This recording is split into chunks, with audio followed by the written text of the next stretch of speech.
नमस्कार दोस्तों, स्वागत है आपका हमारे channel target for IAS and MPSC with के। आज है 16 जुलाई 2022 और हम लोग डिस्कस करने वाले हैं आज का मध्य प्रदेश का करंट अफेयर। बहुत कुछ इंपॉर्टेंट होने वाला है आज के मध्य प्रदेश के करंट अफेयर में। जैसे कि आप यहाँ पर देख सकते हैं, यह मध्य प्रदेश का डेटा जो स्टेट डेटा सेंटर है वह है और इसकी स्थापना किस शहर में की गई है। इसके साथ ही साथ में एक और इम्पॉर्टेंट योजना का बारे में हम यहाँ पर डिस्कस करेंगे। तो चलिए शुरू करते हैं विदाउट वेस्टिंग योर टाइम। हमारा पहला क्वेश्चन है, मध्य प्रदेश में हीमोग्लोबिनोपैथी मिशन का गठन कब किया गया था। This is the very important types of mission, आप सभी को मालूम होना चाहिए। कई बार आप लोगों को मालूम होगा, सिकल मिशन के नाम से मैंने आप लोगों को बताया था। यह एक जेनेटिक बीमारी होती है जो कि जिससे काफ़ी अधिक मध्य प्रदेश में लोग प्रभावित हैं और स्वयं राज्यपाल की देखरेख में इसका पूरा का पूरा जो मिशन है इसका क्रियान्वयन किया जा रहा है। तो देखते हैं, आपका ऑप्शन नंबर 1 है जून 2021 में किया था, जून 2022 में किया था, मार्च 2022 या फिर जुलाई 2022 में। इसका राइट आंसर क्या है? इसका राइट आंसर है आपका ऑप्शन नंबर 1 जून 2022 में इसका गठन किया गया था। अब आप लोग सोच रहे होंगे, जब मध्य प्रदेश में हीमोग्लोबिनोपैथी मिशन का गठन जून 2021 में किया गया था तो हम 2022 में इसे डिस्कस क्यों कर रहे हैं। तो इसके बारे में आपको आगे पता चल जाएगा, क्योंकि अभी हाल ही में इसकी चर्चा की गई है। मंत्रिपरिषद द्वारा इससे संबंधित काफ़ी कुछ महत्वपूर्ण डिसीजन लिए गए हैं। That is why I think we should हमें इसके बारे में कुछ समझना था, डिस्कस करना था, इसलिए मैंने इस क्वेश्चन को यहाँ पर शामिल किया है। तो इसको काफ़ी अच्छे से आपको याद रखना है। लिंक डिस्क्रिप्शन में है, वहाँ से आप टेलीग्राम चैनल ज्वाइन कर लीजिए, जिसके माध्यम से you can easily access my free of cost all important fact like 1 जिला 1 उत्पाद योजना का पूरा PDF डाटा अवेलेबल है मेरे टेलीग्राम चैनल पर। इसके साथ ही साथ में विभिन्न प्रकार के जो डाटा हैं, जैसे कि आपके विभिन्न प्रकार के अवार्ड, इस लेक्चर की PDF और पूरे इस वर्ष का साल भर का free of cost current affair सभी कुछ आपको मिलेगा मेरे टेलीग्राम चैनल पर। लिंक डिस्क्रिप्शन में है, वहाँ से आप टेलीग्राम चैनल ज्वाइन कर सकते हैं। नेक्स्ट क्वेश्चन, हीमोग्लोबिनोपैथी मिशन योजना का विस्तार कितने जनजातीय विकास खंडों में किया जाएगा। स्पेशली यह बीमारी का जो संकेंद्रण है वह जनजातीय क्षेत्रों में अधिक है, जिस कारण से इसका पूरा का पूरा केंद्र यहीं पर डेवलप किया गया है। तो कितने जनजातीय विकास खंडों में इस योजना का विस्तार किया जाएगा। आपका ऑप्शन नंबर 1 है 55, 89, 22 या फिर 11। इसका राइट आंसर है दोस्तों ऑप्शन नंबर 2 89। और मध्य प्रदेश में कितने जनजातीय विकास खंड है दोस्तों? इतने ही हैं, अर्थात 89 जनजातीय विकास खंड है मध्य प्रदेश में। चर्चा हुई है जनजाति से संबंधित कुछ इंपॉर्टेंट फैक्ट आपको जरूर बता देना चाहूँगा। पूरे भारत में सबसे अधिक जनजातीय जनसंख्या अगर कहीं है तो वह कहाँ पर है? 21% है मध्य प्रदेश में। इसको आपको याद रखना है, काफ़ी अधिक इंपॉर्टेंट हो जाता है।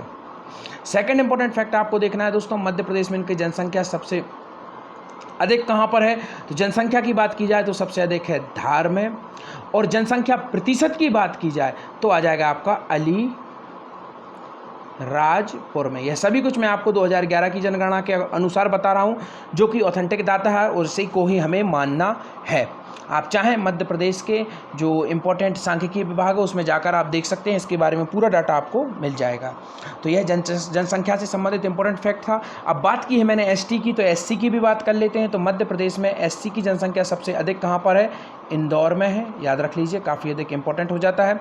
और अगर प्रतिशत की बात की जाए, इसको भी आपको याद रखना है, जनसंख्या की बात की जाए तो right answer is Indore. If we are talking about percentile, तो इसका राइट आंसर क्या होगा? अगर हम परसेंट की बात करते हैं दोस्तों, तो इसका राइट आंसर होगा दोस्तों आपका उज्जैन। दोनों को याद रखिए, जनसंख्या के मामले में इंदौर और परसेंटाइल के मामले में क्या है? उज्जैन है। तो यह इंपॉर्टेंट फैक्ट हो जाते हैं रिगार्डिंग जनसंख्या। इसके साथ ही साथ आपको बता देना चाहूँगा, 2011 की जनगणना के अनुसार दोस्तों मध्य प्रदेश की टोटल जनसंख्या कितनी थी? लगभग 7 करोड़ जनसंख्या थी। तो इसको भी आपको याद रखना है, काफ़ी अधिक इंपॉर्टेंट हो जाता है। क्षेत्रफल के हिसाब से हमारा प्यारा मध्य प्रदेश दूसरा सबसे बड़ा राज्य है। छत्तीसगढ़ के विभाजन के पूर्व मध्य प्रदेश सबसे बड़ा प्रथम राज्य था।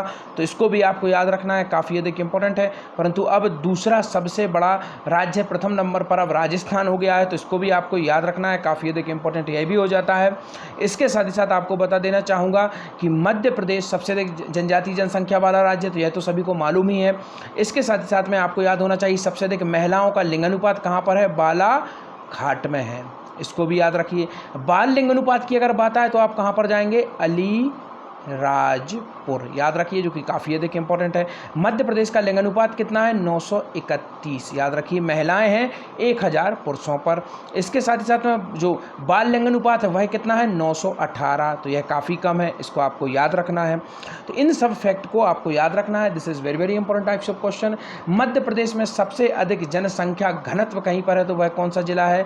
भोपाल में है। सबसे अधिक महिला साक्षरता अगर कहीं पर है तो भोपाल में है। ओवरऑल साक्षरता में नंबर 1 क्या है? जबलपुर है, तो इनको आपको याद रखना है। और पुरुष साक्षरता में नंबर 1 पर कौन है? इंदौर है। कौन है? इंदौर है। तो दोनों को याद रखना, महिला साक्षरता में टॉप पर भोपाल, पुरुष में इंदौर, और ओवरऑल अर्थात दोनों की साक्षरता में नंबर 1 कौन है? जबलपुर है। जबलपुर को कल्चरल कैपिटल भी कहा जाता है, तो इसको आपको याद रखना है, काफ़ी अधिक इंपॉर्टेंट यह भी हो जाता है। हीमोग्लोबिनोपैथी, सिकल सेल एनीमिया एवं थैलेसीमिया निदान कार्यक्रम की नवीन योजना स्वीकृत कर दी गई है। मुख्यमंत्री श्री चौहान की अध्यक्षता में मंत्री परिषद के निर्णय, कौन कौन से निर्णय हुए तो देखते हैं। प्रदेश में हीमोग्लोबिनोपैथीज मिशन का गठन जून 2021 में किया गया था। योजना का विस्तार प्रदेश के सभी 89 जनजातीय विकास खंडों में किया जाएगा। योजना वर्ष 2022-23 से 2023-24 में क्रियान्वित होगी। तो यह अत्यंत ही इंपॉर्टेंट फैक्ट थे जो कि मैंने आपको यहाँ पर बताया, और इनको आपको नोट जरूर करना है क्योंकि यह आपको टेलीग्राम चैनल पर मिल जाएंगे। आगे बढ़ते हैं। ग्वालियर के मेडिकल कॉलेज में कितने बिस्तरीय अस्पताल का निर्माण किया जाएगा? अभी हाल ही में मंत्री परिषद की बैठक हुई थी और उसमें डिसीजन लिया गया है कि यहाँ पर एक मेडिकल कॉलेज, जो मैंने आपको बताया था मध्य प्रदेश में पिछले वर्ष, आपको अगर याद हो, जो लोग मुझे एक वर्ष से फॉलो कर रहे हैं, उस दौरान जब मैंने बजट का डिस्कशन किया था तो 9 मेडिकल कॉलेज की बात की गई थी। उसमें ग्वालियर मेडिकल कॉलेज को भी जो सुविधाएं हैं उनका विस्तार करने की बात की गई थी। और उसी क्रम में कितने बिस्तरीय अस्पताल का निर्माण किया जाएगा? आपको ऑप्शन नंबर 1 है 1000, 500, 400 या फिर 100। इसका राइट आंसर है दोस्तों 1000 बिस्तरीय जो अस्पताल है उसका निर्माण किया जाना है ग्वालियर मेडिकल कॉलेज में। तो इसको भी आपको याद रखना है, जो कि अत्यंत ही इंपॉर्टेंट हो जाता है। कौन सा मेडिकल कॉलेज है? Gwalior medical college. पुनरीक्षित प्रशासकीय स्वीकृति, मंत्रिपरिषद द्वारा चिकित्सा महाविद्यालय ग्वालियर में निर्माणाधीन 1000 बिस्तरीय अस्पताल के लिए पूर्व में जारी प्रशासकीय स्वीकृति राशि 338 करोड़ 46 लाख रुपीस स्थान पर राशि 397 करोड़ 5 लाख रुपीस की पुनरीक्षित प्रशासकीय स्वीकृति प्रदान की गई है, जो कि खूब बहुत ही अधिक इंपॉर्टेंट हो जाती है। आगे बढ़ते हैं। Madhya Pradesh state data centre किस शहर में है दोस्तों? अत्यंत ही इंपॉर्टेंट फैक्ट है दोस्तों। जहां एक और आपको मालूम है लगातार ई गवर्नेंस को बढ़ावा दिया जा रहा है, तो इस समय डाटा सेंटर्स की काफ़ी अधिक इंपॉर्टेंस हो जाती है। डाटा सेंटर दोस्तों वह स्थान होता है जहां पर विभिन्न प्रकार के डाटा का स्टोरेज किया जाता है, और इसी क्रम में आप देखेंगे कि जो डाटा सेंटर है इसका विकास कहां पर किया गया है? मध्य प्रदेश में। तो इसके बारे में हमें समझना है। तो Madhya Pradesh state data centre किस शहर में है? इस डाटा सेंटर में क्या होगा दोस्तों? जितना भी ई गवर्नेंस से जुड़ा हुआ विभिन्न प्रकार की जो ई फाइलेज होंगी, आपको मालूम है लगातार गवर्नमेंट द्वारा अधिकतम जोर दिया जा रहा है ई गवर्नेंस पर, अर्थात जो पूरी की पूरी जानकारी है वह इंटरनेट के माध्यम से जनता को उपलब्ध हो सके, और पेपरलेस बनाने पर भी जोर दिया जा रहा है। और मध्य प्रदेश विधानसभा को पेपरलेस कर भी दिया गया है, तो यह इंपॉर्टेंट हो जाता है। तो देखते हैं, आपका ऑप्शन नंबर 1 है भोपाल में है, इंदौर में है, सागर में है या फिर जबलपुर में। तो इसका राइट आंसर है दोस्तों भोपाल। आगे बढ़ते हैं, देखते हैं नेक्स्ट क्वेश्चन। सुरक्षा संचालन केंद्र की स्थापना किस शहर में की जाएगी? यह भी अत्यंत ही इंपॉर्टेंट क्वेश्चन है। तो देखते हैं, आपका ऑप्शन नंबर 1 है भोपाल, इंदौर, जबलपुर या फिर रतलाम। इसका राइट आंसर है भोपाल। तो दोस्तों यह जो सुरक्षा संचालन केंद्र है इसकी स्थापना भी कहाँ पर की गई है? भोपाल में की गई है।